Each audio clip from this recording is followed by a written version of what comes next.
16 अक्टूबर 2024 प्रातः मुरली। ओम शांति।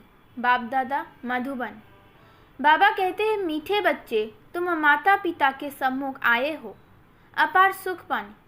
बाप तुम्हें घनेरे दुखों से निकाल घनेरे सुखों में ले जाते हैं।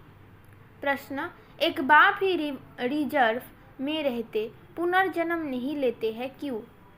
उत्तर, क्योंकि कोई तो तुम्हें तमो प्रधान से सतो प्रधान बनाने वाला चाहिए। अगर बाप भी पुनर्जन्म में आए तो तुमको काले से गोरा कौन बनाए, इसलिए बाप रिजर्व में रहता है। प्रश्न, देवताएं सदा सुखी क्यों है? उत्तर, क्योंकि पवित्र है, पवित्रता के कारण उनकी चलन सुधरी हुई है। जहाँ पवित्रता है वह सुख शांति है। मुख्य है पवित्रता। ओम शांति। मीठे मीठे सिकिलदे बच्चों प्रति रूहानी बाप समझाते हैं। वो बाप भी है, माता पिता भी है। तुम गाते थे ना, तुम मात पिता हम बालक तेरे सब पुकारते रहते हैं। किसको पुकारते हैं? परम पिता परमात्मा को। बाकी उनको समझ में नहीं आता कि उनकी कृपा से सुख घनेरे कौन से और कब मिले। सुख घनेरे किसको कहा जाता है वो भी नहीं समझते। अभी तुम यहाँ सामने बैठे हो, जानते हो यहाँ कितने दुख घनेरे हैं। ये है दुख धाम, वो है सुख धाम। किसकी बुद्धि में नहीं आता है कि हम 21 जन्म स्वर्ग में बहुत सुखी रहते हैं। तुमको भी पहले ये अनुभव नहीं था। अभी तुम समझते हो हम उस परम पिता परमात्मा माता पिता के सामने बैठे हैं। जानते हो हम 21 जन्मों के लिए स्वर्ग की बादशाही प्राप्त करने के लिए ही यहाँ आते हैं। बाप को भी जान लिया और बाप द्वारा सारे सृष्टि चक्र को भी समझ लिया है। हम पहले घनेरे सुख में थे, फिर दुख में आए, ये भी नंबरवार हर एक की बुद्धि में रहता है। स्टूडेंट को तो सदैव याद रहना चाहिए, परंतु बाबा देखते हैं घड़ी घड़ी भूल जाते हैं, इसलिए फिर मुरझा जाते हैं। छुई मुई अवस्था हो जाती है, माया वार कर लेती है। वो जो खुशी होनी चाहिए वो नहीं रहती। नंबरवार पद तो है ना। स्वर्ग में तो जाते हैं, परंतु वहाँ भी राजा से लेकर रंक तक रहते हैं ना। वो गरीब प्रजा, वो साहूकार। स्वर्ग में भी ऐसे है तो नर्क में भी ऐसे है, ऊंच और नीच। अभी तुम बच्चे जानते हो हम पुरुषार्थ करते हैं सुख घनेरे पाने के लिए। इन लक्ष्मी नारायण को सबसे जास्ती सुख घनेरे है ना। मुख्य है पवित्रता की बात। पवित्रता के सिवाय पीस और प्रॉस्पेरिटी मिल नहीं सकती। इसमें चलन बहुत अच्छी चाहिए। मनुष्य की चलन सुधरती है पवित्रता से। पवित्रता है तो उनको देवता कहा जाता है। तुम यहाँ आए हो देवता बनने के लिए। देवताएं सदा सुखी थे। मनुष्य कोई सदा सुखी हो ना सके। सुख होता ही है देवताओं के।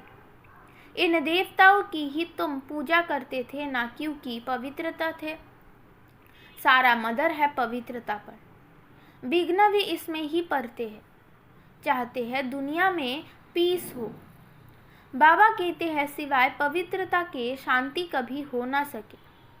पहली मुख्य है ही पवित्रता की बात। पवित्रता से ही सुधरी हुई चलन होती है। पतित होने से फिर चलन बिगड़ती है। समझना चाहिए अब हमको फिर से देवता बनना है तो पवित्रता जरूर चाहिए। देवताएं पवित्र है तब तो अपवित्र मनुष्य उनके आगे माथा टेकते हैं। मुख्य बात है पवित्रता की। पुकारते भी ऐसे है, हे पतित पावन आकर हमको पावन बनाओ। बाप कहते हैं काम महाशत्रु है, इन पर जीत पहनो। इन पर जीत पाने से ही तुम पवित्र बनेंगे। तुम जब पवित्र सतो प्रधान थे तो शांति की सुख भी था। तुम बच्चों को अब याद आई है, कल की तो बात है। तुम पवित्र थे तो अथाह सुख शांति सब कुछ था। अब फिर तुमको ये लक्ष्मी नारायण बनना है। इसमें पहली मुख्य बात है संपूर्ण निर्विकारी बनना। ये तो गायन है, ये है ज्ञान यज्ञ, इसमें विघ्न तो जरूर पड़ेंगे। पवित्रता के ऊपर कितना तंग करते हैं। आसुरी संप्रदाय और देवी संप्रदाय भी गाई हुई है। तुम्हारी बुद्धि में है सतयुग में ये देवता थे। भल सूरत तो मनुष्यों की है, परंतु उन्हों को देवता कहा जाता है। वह है संपूर्ण सतो प्रधान। कोई भी खामी वहाँ होती नहीं, हर चीज परफेक्ट होती है। बाप परफेक्ट है तो बच्चे को भी परफेक्ट बनाते हैं। योग बल से तुम कितने पवित्र ब्यूटीफुल बनते हो। ये मुसाफिर तो एवर गोरा है जो तुमको सावरे से आकर गोरा बनाते हैं। वहाँ नेचुरल ब्यूटी होती है, खूबसूरत बनाने की दरकार नहीं रहती। सतो प्रधान होती ही है खूबसूरत, वही फिर तमो प्रधान होने से काले हो पड़ते हैं।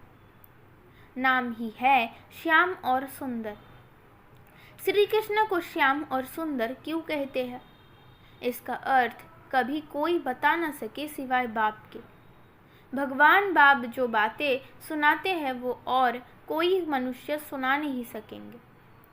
चित्रों में स्वदर्शन चक्र देवताओं को दे दिया है। बाप समझाते हैं मीठे मीठे बच्चे स्वदर्शन चक्र की तो देवताओं को दरकार नहीं। वो क्या करेंगे? शंख आदि। स्वदर्शन चक्रधारी तुम ब्राह्मण बच्चे हो, शंख ध्वनि भी तुमको करनी है। तुम जानते हो अब विश्व में कैसे शांति स्थापन हो रही है। साथ में चलन भी अच्छी चाहिए। भक्ति मार्ग में भी तुम देवताओं के आगे जाकर अपनी चलन का वर्णन करते हो ना, परंतु देवताएं कोई तुम्हारी चलन को सुधारते नहीं है। सुधारने वाला और है, वो शिव बाबा तो है निराकार। उनके आगे ऐसे नहीं कहेंगे कि आप स्वगुण संपन्न हो। शिव की महिमा ही अलग है, देवताओं की महिमा गाते हैं, परंतु हम ऐसे कैसे बने? आत्मा ही पवित्र और अपवित्र बनती है ना। अब तुम्हारी आत्मा पवित्र बन रही है। जब आत्मा संपूर्ण बन जाएगी तो फिर ये शरीर पतित नहीं रहेगा, फिर जाकर पावन शरीर लेंगे। यहाँ तो पावन शरीर हो ना सके। पावन शरीर तब हो जब प्रकृति भी सतो प्रधान हो। नई दुनिया में हर एक चीज सतो प्रधान होती है। अभी 5 तत्वों तमो प्रधान है, इसलिए कितने उपद्रव होते रहते हैं। कैसे मनुष्य मरते रहते हैं। तीर्थ यात्रा पर जाते हैं, कोई एक्सीडेंट हुआ, पड़ते। जल पृथ्वी आदि कितना नुकसान करते हैं। ये सब तत्व तुमको मदद करते हैं। विनाश में अचानक बाढ़ आ जाती, तूफान लगते, ये है नेचुरल आपदाएं। वो बॉम्ब्स आदि जो बनाते हैं वो भी ड्रामा में नूंद है। उनको ईश्वरीय आपदाएं नहीं कहेंगे, वो तो मनुष्यों के बनाए हुए हैं। अर्थक्वेक आदि कोई मनुष्यों के बनाए हुए नहीं है। ये आपदाएं सब आपस में मिलती है, पृथ्वी से हल्काई होती है। तुम जानते हो कैसे बाबा हमको एकदम हल्का बनाकर साथ ले जाते हैं नई दुनिया में। माथा हल्का होने से फिर चुस्त हो जाते हैं ना। तुमको बाबा बिल्कुल हल्का कर देते हैं, सब दुख दूर हो जाते हैं। अभी तुम सबका माथा बहुत भारी है, फिर सब हल्के शांत सुखी हो जाएंगे। जो जिस धर्म वाले हैं सबको खुशी होनी चाहिए। बाबा आया हुआ है सबकी सद्गति करने। जब पूरी स्थापना हो जाती है तब फिर सब धर्म विनाश हो जाते हैं। आगे तुम्हारी बुद्धि में ये ख्याल भी नहीं था। अभी समझते हो गायन भी है ब्रह्मा द्वारा स्थापना, बाकी अनेक धर्म सब विनाश। ये कर्तव्य एक बाप ही करते हैं, दूसरा कोई कर ना सके सिवाय एक शिव बाबा के। ऐसा अलौकिक जन्म और अलौकिक कर्तव्य किसका हो ना सके। बाप है ऊंचते ऊंच, तो उनका कर्तव्य भी बहुत ऊंच है। करण करावन हार है ना। तुम नॉलेज सुनाते हो, बाप आया हुआ है इस सृष्टि से पाप आत्माओं का बोझ उतारने के लिए। ये तो गायन भी है ना। बाप आते हैं एक धर्म की स्थापना और अनेक धर्मों का विनाश करने। तुमको अब कितना ऊंच महात्मा बना रहे हैं। महात्मा देवता बिगाड़ कोई होता नहीं। यहाँ तो अनेकों को महात्मा कहते रहते हैं, परंतु महात्मा कहा जाता है महान आत्मा को। राम राज्य कहा ही जाता है स्वर्ग को। वह रावण राज्य ही नहीं तो विकार का सवाल भी नहीं उठ सकता, इसलिए उसको कहा जाता है संपूर्ण निर्विकारी। जितना संपूर्ण बनेंगे उतना बहुत समय सुख पाएंगे। अपूर्ण तो इतना सुख पा ना सके। स्कूल में भी कोई संपूर्ण कोई अपूर्ण होते हैं, फर्क दिखाई पड़ता है। डॉक्टर माना डॉक्टर, परंतु कोई की पगार बहुत कम, कोई की बहुत जास्ती। वैसे ही देवताए तो देवताए होते हैं, परंतु मर्तबे का फर्क कितना पड़ जाता है। बाप आकर तुमको ऊंच पढ़ाई पढ़ाते हैं। श्री कृष्ण को कहते हैं श्याम सुंदर, सावरा कृष्ण भी देखते हैं। श्री कृष्ण सावरा थोड़े ही होते हैं, नाम रूप तो बदल जाता है ना। सो भी आत्मा सावरी बनती है, भिन्न नाम रूप देश काल। अभी तुमको समझाया जाता है, तुम समझते हो बरोबर। हम शुरू से लेकर कैसे पाठ में आए हैं। पहले देवता थे, फिर देवता से असुर बने। वह अपने 84 जन्मों का राज भी समझाया है, जिसका और कोई को पता नहीं है। बाप ही आकर सब राज समझाते हैं। बाप कहते हैं मेरे लाडले बच्चे, तुम हमारे साथ घर में रहते थे ना, तुम भाई भाई थे ना। सब आत्माएं भी थी, शरीर नहीं था। बाप था और तुम भाई भाई थे और कोई संबंध नहीं था। बाप तो पुनर्जन्म में आते नहीं, वो तो ड्रामा अनुसार रिजर्व कहते हैं। उनका पाठ ही ऐसा है। तुमने कितना समय पुकारा है वो भी बाप ने बताया है। ऐसे नहीं द्वापर से पुकारना शुरू किया है, नहीं बहुत समय के बाद तुमने पुकारना शुरू किया है। तुमको तो बाप सुखी बनाते हैं, अर्थात सुख का वर्षा बाप दे रहे हैं। तुम भी कहते हो बाबा हम आपके पास कल्प कल्प अनेक बार आए हैं। ये चक्र चलती रहती है। हर 5000 वर्ष के बाद बाबा आपसे मिलते हैं और ये वर्षा पाते हैं। जो भी सब देहधारी है, सब स्टूडेंट है, पढ़ाने वाला है विदेही। ये उनकी देह नहीं है, खुद विदेही है, यहाँ आकर देह धारण करते हैं। देह बिगाड़ बच्चों को पढ़ावे कैसे। सभी रूहों का वो बाप है। भक्ति मार्ग में सब उनको पुकारते हैं, बरोबर रुद्र माला सिमरते हैं। ऊपर में है फूल और युगल मेरू, वो तो एक जैसे ही है। फूल को क्यों नमस्कार करते हैं ये भी अभी तुमको पता पड़ा है कि माला किसकी फेरते हैं। देवताई की माला फेरते हैं या तुम्हारी फेरते हैं। माला देवताओं की है या तुम्हारी है। देवताओं की नहीं कहेंगे। ये ब्राह्मण ही है जिनको बाप बैठ पढ़ाते हैं। ब्राह्मण से फिर तुम देवता बन जाते हो। अभी पढ़ते हो, फिर वहां जाकर देवता पद पाते हो। माला तुम ब्राह्मणों की है, जो तुम बाप द्वारा पढ़कर मेहनत कर फिर देवता बन जाते हो। बलिहारी पढ़ाने वाले की, बाप ने बच्चों की कितनी सेवा की है। वहां तो कोई बाप को याद भी नहीं करते हैं। भक्ति मार्ग में तुम माला फेरते थे, अभी वो फूल आकर तुमको भी फूल बनाते हैं, अर्थात अपनी माला का दाना बनाते हैं। तुम गोल गोल बनते हो ना। आत्मा का ज्ञान भी अभी तुमको मिलता है।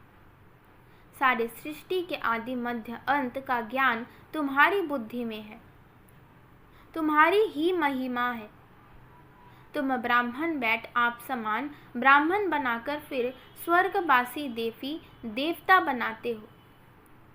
देवताएं स्वर्ग में रहते हैं। तुम जब देवता बन जाते हो वहाँ तुमको पास्ट प्रेजेंट फ्यूचर की नॉलेज नहीं होगी। अभी तुम ब्राह्मण बच्चों को ही पास्ट प्रेजेंट फ्यूचर का ज्ञान मिलता है और कोई को भी ज्ञान नहीं मिलता। तुम बहुत बहुत भाग्यशाली हो, परंतु माया फिर भुला देती है। तुमको कोई ये बाबा नहीं पढ़ाते हैं, ये तो मनुष्य है, ये भी पढ़े रहे हैं। ये तो सबसे लास्ट में था। सबसे नंबर 1 पतित वही फिर नंबर 1 पावन बनते हैं। कितना सुखी होते हैं। एम ऑब्जेक्ट सामने खड़ी है। बाप तुमको कितना ऊंच बनाते हैं। आयुष्वान भव पुत्रवान भव, ये भी ड्रामा में नूंद है। बाप कहते हैं मैं अगर आशीर्वाद दूँ फिर तो सबको देता रहूँ। मैं तो तुम बच्चों को पढ़ाने आता हूँ। पढ़ाई से ही तुम्हें सब आशीर्वाद मिल जाती है। अच्छा, मीठे मीठे सिकिलदे बच्चों प्रति माता पिता बाप दादा का याद प्यार और गुड मॉर्निंग। रूहानी बाप की रूहानी बच्चों को नमस्ते। धारणा के लिए मुख्य सार। नंबर 1, जैसे बाप परफेक्ट है ऐसे स्वयं को परफेक्ट बनाना है। पवित्रता को धारण कर अपनी चलन सुधारनी है। सच्चे सुख शांति का अनुभव करना है। नंबर 2, सृष्टि के आदि मध्य अंत का ज्ञान बुद्धि में रख ब्राह्मण सो देवता बनाने की सेवा करनी है। अपने ऊंचे भाग्य को कभी भूलना नहीं है। वरदान, धारणा स्वरूप द्वारा सेवा करके खुशी का प्रत्यक्ष फल प्राप्त करने वाले सच्चे सेवाधारी भव। सेवा का उमंग रखना बहुत अच्छा है, लेकिन यदि सरकमस्टेंस अनुसार सेवा का चांस आपको नहीं मिलता है तो अपनी अवस्था गिरावट व हलचल में ना आए।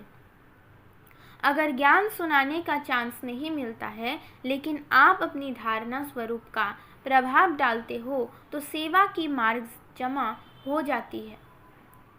धारणा स्वरूप बच्चे ही सच्चे सेवाधारी है।